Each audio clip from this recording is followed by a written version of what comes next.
લક્ષ્ય ન્યૂઝ, એક નજર, એક લક્ષ્ય. સુરેન્દ્રનગરમાં ટેક્સ નિયમો અને બદલાવો અંગે ખાસ સેમિનાર યોજાયો. સ્થાનિક વેપારીઓ, ઉદ્યોગપતિઓ અને સંસ્થાઓના સંચાલકોને ટેક્સના નિયમોથી માહિતગાર કરવાના હેતુથી સુરેન્દ્રનગર શહેરમાં એક ખાસ સેમિનારનું આયોજન કરવામાં આવ્યું હતું. આ સેમિનારમાં આવકવેરા વિભાગના ઉચ્ચ અધિકારીઓ ખાસ ઉપસ્થિત રહ્યા હતા અને તેમણે ઉપસ્થિત લોકોને ટેક્સ સંબંધિત વિવિધ મહત્વપૂર્ણ માહિતી પૂરી પાડી હતી. આ સેમિનાર દરમિયાન અધિકારીઓ દ્વારા ટેક્સની માળખાગત સુવિધાઓ અને તેમાં તાજેતરમાં કરવામાં આવેલા આશરે 12 જેટલા મુખ્ય ફેરફારો વિશે વિગતવાર છણાવટ કરવામાં આવી હતી. આ બદલાયેલા નિયમો સામાન્ય કરદાતાઓ અને બિઝનેસમેનોને કેવી રીતે અસર કરશે તેની ઝીણવટભરી વિગતો અધિકારીઓએ સરળ ભાષામાં સમજાવી હતી. આ માર્ગદર્શન સેમિનારમાં શહેરના પ્રતિષ્ઠિત બિઝનેસમેન, વેપારીઓ, શાળા સંચાલકો, વિવિધ સામાજિક અને ધાર્મિક ટ્રસ્ટના સંચાલકો સહિત શહેરના અગ્રણીઓ, આગેવાનો મોટી સંખ્યામાં હાજર રહ્યા હતા. સેમિનારના અંતિમ ચરણમાં એક પ્રશ્નોત્તરી સેશન પણ રાખવામાં આવ્યું હતું, જેમાં નાના મોટા વેપારીઓ દ્વારા ટેક્સ રિટર્ન અને નિયમોને લઈને અનુભવાતી મૂંઝવણો અને પ્રશ્નો રજૂ કરવામાં આવ્યા હતા. અધિકારીઓએ આ તમામ પ્રશ્નોના સંતોષકારક જવાબ આપી ઉપસ્થિત લોકોની મૂંઝવણો દૂર કરી હતી. ટેક્સના કાયદાઓની જાગૃતિ માટે આ સેમિનાર ખૂબ જ ઉપયોગી સાબિત થયો હતો. रिपोर्टर देवम त्रिवेदी, सुरेंद्रनगर। मेरा नाम डॉक्टर अतुल पांडे है। मैं एडिशनल CIT एग्जामिनेशन अहमदाबाद में पोस्टेड हूँ। आज हमारा कार्यक्रम यहाँ पे सुरेंद्रनगर में था और बेसिक पर्पस हमारा यहाँ पे आने का ये था कि न्यू इनकम टैक्स एक्ट जो कि 2025 का है, उसमें जो बदलाव हुए हैं उससे संबंधित जो भी जानकारियाँ हैं, जो भी स्टेक होल्डर्स हैं, उनको उन जानकारियों तक पहुँचाया जाए। कैसे हमने चीज़ों को सरलीकरण किया हुआ है, कैसे अब उनको एक स्ट्रक्चर्ड फॉर्म में किया हुआ है, जो चीज़ें अलग अलग प्रोविजंस अलग अलग जगह पे बिखरे हुए थे उनको एक जगह स्ट्रीमलाइन करके लाया गया है। भाषा का हमने सरलीकरण किया है, सेक्शंस हमने कम किए हैं, वर्ड्स हमारे काफ़ी कम हुए हैं। अब इनकम टैक्स एक्ट 2025 जो है पहले की अपेक्षा ज़्यादा सरल है और समझने में ज़्यादा अच्छे तरीके से लोगों तक पहुंच सकता है।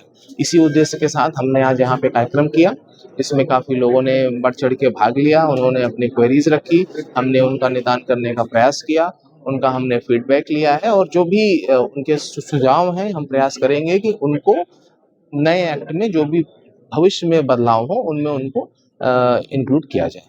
खास करके कौन कौन से प्रश्न आपके सामने हैं?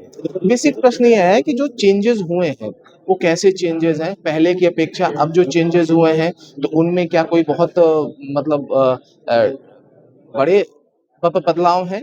तो हमारा ये बेसिक है कि जो अगर हम कहें कि आत्मा इनकम टैक्स की वही है, केवल देह में बदलाव हुआ है, तो जो प्रोविजंस पहले थे वही है, बस उनकी भाषा में हमने चेंज किए। ये हमारा एक उद्देश्य है।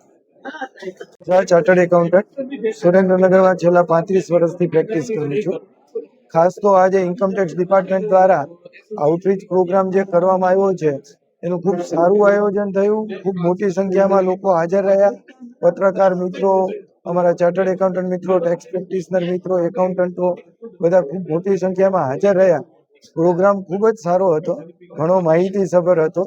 પરંતુ હજી કાયદો નવો છે, નવા કાયદાને ઇમ્પ્લિમેન્ટ થવામાં પણ જેટલો સમય થશે અને લોકોને સમજવામાં પણ વાર લાગશે, કારણ કે તમામ સેક્શનો આખું નવું જ સ્વરૂપ આવ્યું છે. 64 વર્ષ પછી કાયદો બદલાનો છે. આ કાયદો સમજીને થોડો સમય લાગશે, તો એ વખતે ડિપાર્ટમેન્ટ તરફથી પણ અહીંથી ઘણા સુઝાવો આપ્યા છે અને આખા ઇન્ડિયામાંથી ઘણા સુઝાવો આવતા હશે. તો ઝડપથી નિર્ણયો લેવામાં આવે અને લોકોને તરત જ એના પ્રશ્નોનો ઉકેલ આવે એવી વ્યવસ્થા પણ કરવામાં આવે તો નવા કાયદાનું ઇમ્પ્લિમેન્શન બહુ સારી રીતના અને સરળતાથી ઝડપી થાય. તો એ માટે ડિપાર્ટમેન્ટ વધારે સજાગ રહે અને લિટિગેશન ઊભા થયા પહેલાં જે પ્રશ્નોનું નિરાકરણ આવે એવી કાર્યપદ્ધતિની બહુ જરૂર છે, જેથી લોકોની મુશ્કેલીઓ ઓછી થાય અને લોકોને એડવાન્સ રૂલિંગની જેમ ઘણી બધી માહિતીઓ આપવાની અત્યારે જરૂર છે. તો એ રીતના કાર્યપદ્ધતિ ડિપાર્ટમેન્ટ કરે અને લોકો પણ ચેટબોટ અને અન્ય સુવિધાનો યોગ્ય ઉપયોગ કરીને સારામાં સારી રીતના ઝડપથી એમાં એક્વેન્ટેડ થાય.